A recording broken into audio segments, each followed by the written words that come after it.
중국의 최대 정치 행사로 불리는 양회가 어제 폐막했습니다. 향후 중국의 정치 경제 정책 방향을 알 수 있어서 매년 양회가 열릴 때마다 전 세계 이목이 집중되는데요. 오늘은 중국 현지에 있는 문일현 중국 정법대 교수 전화로 연결해서 올해 양회 내용 자세히 짚어보겠습니다. 교수님 안녕하세요. 네, 안녕하십니까. 먼저 어제 오후에 전해진 소식입니다. 사건 소식인데요. 양회 폐막을 앞두고 시진핑 주석의 집무실이 있는 베이징 중난하이 출입문을 향해서 차량이 돌진했습니다. 그 영상이 SNS에 올라왔어요. 중국에서 상당히 이례적인 일 아닌가요? 그렇습니다. 지금 이번에 그 양회 기간 중에 과거에는 볼 수 없었던 그런 사건들이 두 건이 발생을 했는데요. 네네. 첫 번째 사건은 방금 말씀하신 것처럼 그 폐막 하루 전인 3월 10일 새벽에 그 SNS에 동영상이 올라오면서 알려진 사건입니다. 그 검정색 고급 승용차가 네. 그 시 주석의 집무실과 관저가 있는 중남의 출입문인 신화문이라고 있거든요. 그 신화문을 향해서 돌진을 시도하다가 그 근무 중인 정사복 경호요원들에 의해서 저지가 되고 운전자는 차량에서 끌려 나와서 사지가 들려서 어디론가 끌려가는 그런 모습이 동영상에 올라왔거든요. 네네. 특히 이 동영상에 나오는 신화문은 그 중남으로 들어가는 남문인데요. 네. 그 고위급 지도자들만 차량을 이용해서 출입이 가능한 곳입니다. 일반적으로 그 중남에 근무하는 요원들이거나 일반인들은 서문을 이용하게끔 돼 있거든요. 그래서 과연 이 승용차로 돌진한 사람이 적어도 거기에 접근할 수 있었다는 것은 통행증을 갖고 있는 요원이거나 아니면 근무 직원 아니면 그것도 아니라면 뭔가 특별한 이른바 그 허가가 떨어진 요원 사람일 거라고 다들 보고 있기 때문에 네. 과연 어떤 동기에서 어떻게 그게 이루어졌는지가 지금 굉장히 궁금한 상황이고요. 또 하나의 사건은 이제 3월 6일 일어났던 일입니다.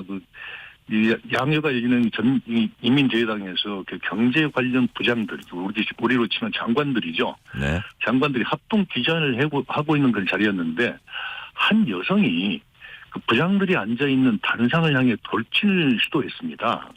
그래서 안전요원들이 놀라가서 급하게 저지하는 그런 일이 벌어졌는데 그 당시 그 중국 CCTV에서 기자회견이었기 때문에 생방송을 중계를 했거든요. 네. 그 중계를 하다가 갑자기 이런 돌발 사건이 벌어지면서 이제 중계를 중단하는 그런 사태가 벌어졌는데요. 하여튼 이 여성도 어떻게 그 신분증을 소지하고 출입을 하게 됐는지, 그 동기는 뭔지, 이런 부분들에 대해서는 아직 알려지지 않고 있어서 많은 추측들이 오가고 있는 상황입니다. 1인 체제에 대한 반발이랄까 여러 추측은 나오고 있는데 지금은 좀 경위는 이제 나중에 밝혀지겠네요. 매년 양회가 그러겠습니다. 끝나면 네네.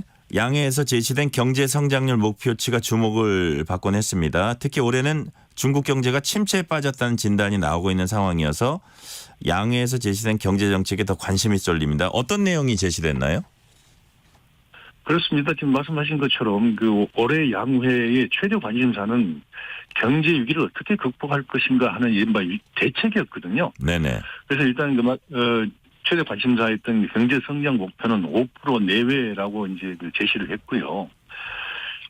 경기 회복을 위해서 이제 중국 정부가 여러 가지 대책을 내놨는데요. 우리가 눈여겨볼 대목이 몇 가지가 있습니다. 지금 이제 중국 경제가 침체한 가장 큰 요인들을 보면 그동안 중국 경제 성장을 견인해왔던 삼두마차, 즉 소비, 투자, 수출이 네. 모두 동력을 상실했다는 게 전문가들의 한결같은 진단이거든요. 중국 정부도 상당 부분 이에 동의를 하고 있는데요. 이에 대한 대책들이 이제 대책 중에서 눈에 띄는 거는 상환 기간이 30년 이상인 초장기 특별 국채를 1조 위안, 우리 돈으로 치면 약 185조 원입니다. 5조 원을 올해 발행하겠다는 것부터 시작해서 중국 경제 성장을 이끌 새로운 성장 동력 산업으로 전기자동차, 2차 배터리, 태양광 등 3대 산업을 집중적으로 올해부터 육성하겠다고 발표를 했습니다. 그리고 이제 집안에서 쓰던 그 전자제품 등 중고 제품을 갖다 주면 일정 금액을 보상해주고 대신 새로운 제품을 파는 중고품 보상 판매도 들어있고요. 특히 이제 많은 사람들이 관심을 갖는 게 부동산 대책이거든요.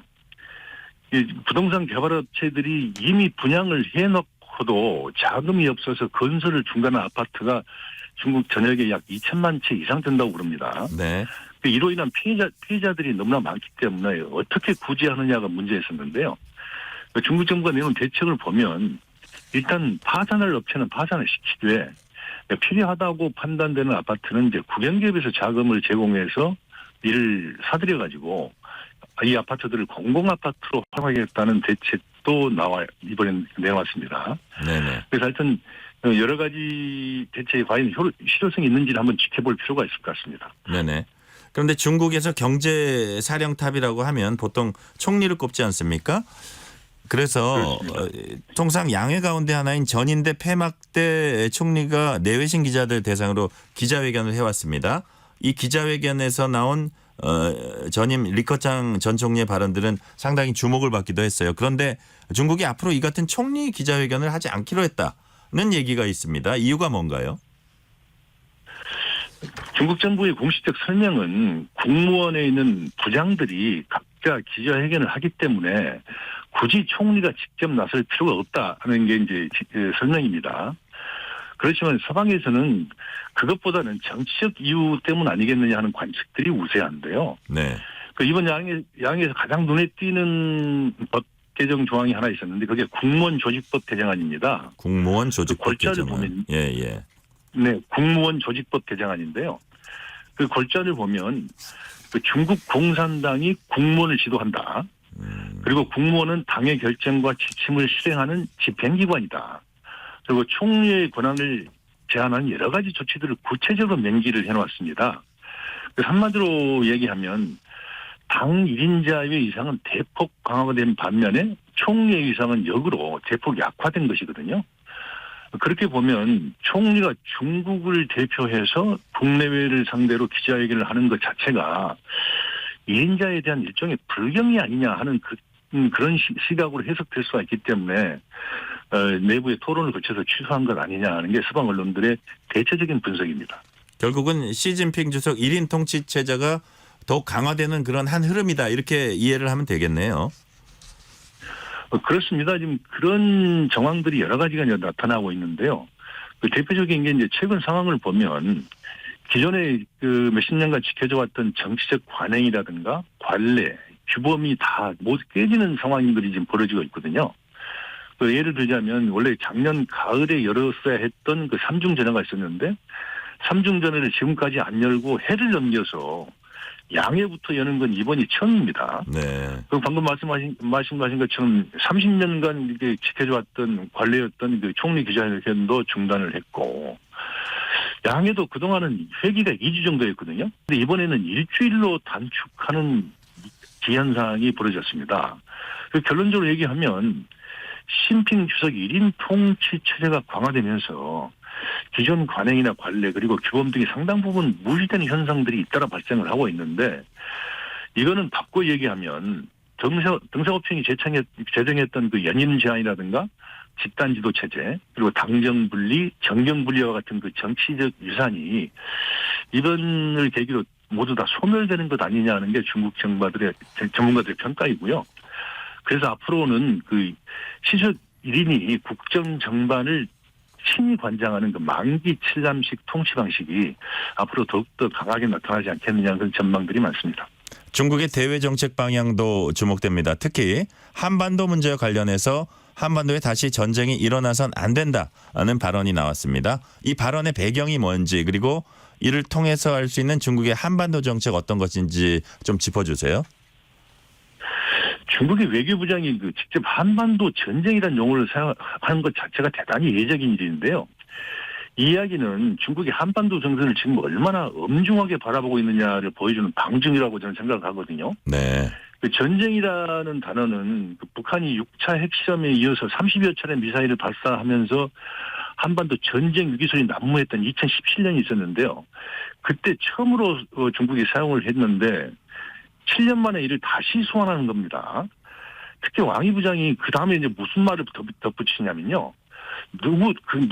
누구든 한반도 평화 안정을 파괴하려 들면 막대한 대가를 치르게 될 것이다라고 경고를 했거든요.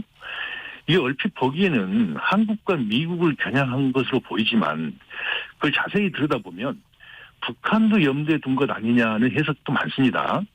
왜냐하면 중국은 북한과 러시아가 밀착하기 시작하면서부터 한반도 위기가 고조되고 있다는 점에 굉장히 주목을 하고 있거든요.